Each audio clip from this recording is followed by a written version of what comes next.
The Misery Whip and the Fella Buncher, a history of the logger in Crossett, Arkansas. Now, I don't know what you brought to drink out there on the porch, coffee, sweet tea, or something with more testimony than caffeine, but set it down a second and look at this old tool I keep by the door. It's a busted crosscut handle, hickory, smooth as a creek rock from 1,000 sweaty palms. I keep it like some folks keep a family Bible. You might say it's just a stick from a saw that ain't there no more.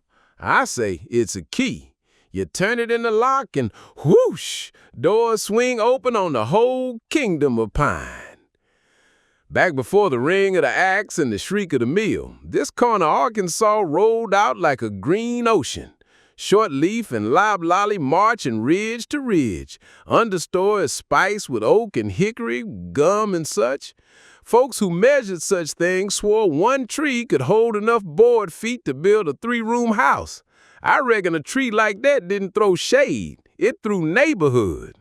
Fire and wind did the tending, and people, first peoples, walked light, leaving more whisper than footprint. Then the news came south like winter geese. The white pine up yonder around the Great Lakes was running thin, and men with pencils behind their ears started staring at maps of Arkansas the way a fox studies a henhouse. That's how we got Crossett, how 3 Iowans with ink on their cuffs and forest in their eyes bought 50,000 acres at $7 an acre and said, "Let's build a town where the trees are." Hamburg said, "No thank you," and Crossett said, "Well, hello there," and the rest is the racket of a century. If you listen close, you can still hear it in the ditches, the clatter of Lincoln pen, a Shea locomotive coughing in the distance, and somewhere in the middle of it all, 2 men standing shoulder wide at a pine as big as a promise, trading rhythm on a misery whip. That whip, mercy.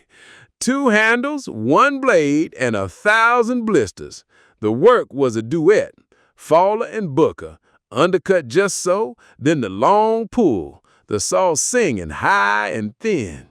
Sap on your sleeves, pine dust up your nose, and the ground trembling when a monarch lay down for the last time. You limbed it, bucked it, and coaxed it towards the railhead with mules and oxen, real live engines with ears and opinions. Steam loaders hoisted the sticks on the flat cars, and the train rattled off toward town where the mill pond gaped like a hungry mouth. By 1905, the numbers were so big they stopped sounding like timber and started sounding like thunder.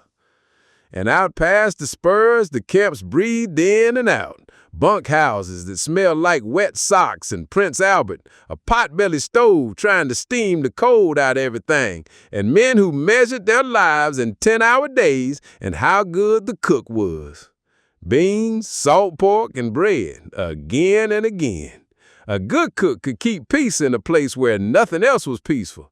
A bad one? Well, that's when a man notices how far the next camp is and starts thinking he can walk it. Now, Crossett proper, she was something else. The company built her like a proud father builds a crib. Houses in rows, churches, schools, lights humming like a spell. It was generosity with a ledger book under it. You lived beneath the umbrella, and neighbor, it kept you dry, but the hand holding it wasn't yours. Scrip in the pocket, groceries at the company store, and the quiet understanding that the man who owned the mill also owned your address and maybe your tomorrow. Danger? It rode shotgun every day, widowmakers falling out of nowhere, logs that turned mean if you stepped wrong, spring poles wound up tighter than a deacon's jaw. No comp, no cushion. A busted leg could mean a busted life, and the collection hat made the rounds when the worst happened. Men learned to read the woods the way a riverman reads a current, by feel, by sound, by the way the air shifts when something big is about to go bad. You trusted the partner at the other end of the saw the way a man trusts a bridge in a flood. And beneath all that, the work, the danger, the sawdust in your bed, there were the lines folks drew around each other.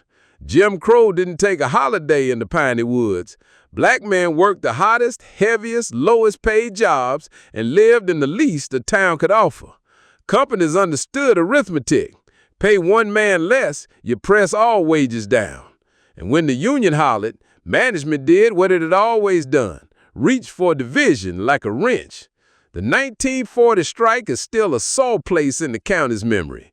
Weeks of hopeful pickets turned hard when the store credit dried up and the line cracked. Black workers pulled into strike breakers, white workers slipping back across the sawdust for an extra 2 cents, tempers and shotguns, and the sheriff counting up tear gas canisters. By August, the union blinked. Everybody went back to work. Nobody went back the same. Then came the engines, the great humming hinge in our story. The chainsaw strutted in like a rooster with a new haircut, put two-man misery out to pasture, and handed a tree to a single pair of hands. The mule team retired to memory, and iron mules, skidders with tires tall as a man and joints like a snake, drug turns of logs through weather that would have sent a mule to prayer. At first, there were chokers and the poor soul who set them, dancing among moving logs with a steel cable biting his gloves. Then the grapple arrived and pulled the operator back into the cab, safe and dry and a mile older by the end of a shift. And if the chainsaw was the exclamation point, the fella buncher was the full paragraph: grab, cut, cradle, lay down. One machine doing the job of a small army. Operator snug inside a glass box that could have passed for a spaceship to a man from 1905. The danger didn't vanish. It just put on a different hat. Rollovers, hydraulic heartbreak, a slow tax on bones and joints from a seat that shakes all day. But it moved the logger from the stump shadow to a high perch, where you guide more than you grit. Right about the time the saws got smart, the thinking did too, or at least the bookkeeping learned a little humility. You can't cut out and get out when your mill's bolted to the ground and your name is painted on half the town. So the company turned to foresters, real ones, with field schools and Latin words in their pockets. Yale men climbed off trains at Hickory Grove, and the Crossett experimental forest was set aside like a promise ring. Selective cuts, seed trees left standing, old-timers called them mammoth trees, and fire broke back as a tool instead of a terror. In other words, treat a forest like a crop that outlives you. Not romance, necessity, but necessity will preach if you let it. Then the papers changed hands. Georgia Pacific came courting in '62, and what had been local became distant. You could still see the stacks from your porch, but the decisions lived far away. The strike in '85 bit deeper than the one in 1940, the kind that replaces people rather than persuades them. Years later, layoffs rolled through like late freezes. 2011, 2019, parking lot standing, the town learning again that when one big thing sneezes, everybody reaches for a handkerchief. Today, a logging crew looks less like a platoon of men with wedges and more like a small airport of machines. A single outfit's got more money tied up in iron than a bank has in pens. Bunches, skidders, loaders, and trucks. Payments big enough to make you sit up straight. You need operators who can run a joystick like a fiddle, and truck drivers who can thread a needle at 60. Insurance costs don't say please, and diesel don't care about your kid's ball game. The old path, start with a strong back and a borrowed axe, has grown over. Now the gate swings for folks who can wrangle spreadsheets and hydraulic schematics. That's why the average logger's hair is saltier than it used to be, and why a lot of sons haul memories instead of logs. Yet, this is the part that makes me smile into my cup. Underneath all the change, the logger's mind feels familiar. Independent, stubborn in the good way, tuned to weather and dirt and the way a stand of pine would tell you its story if you shut up and listen. Some families still roost on the same patches of ground their granddaddies fenced with mule wire. They talk about tracks the way fishermen talk about coals. The cab may have air conditioning, but the heartbeat is the same. Practical, cautious, brave enough to go again tomorrow. So what do we make of this 120-year arc? This turn from misery whip to fella buncher, from cut and run to manage and stay. We could call it progress, and it is, but progress walked here on sore feet. Men were hurt. Some didn't come home. Communities learn how quickly a paycheck can vanish when a boardroom door closes somewhere else.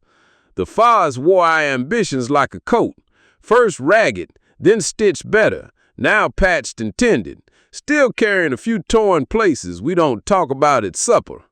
I think about that old crosscut handle, how your hand fits where a stranger's hand fit 100 years ago. That's the circle, isn't it?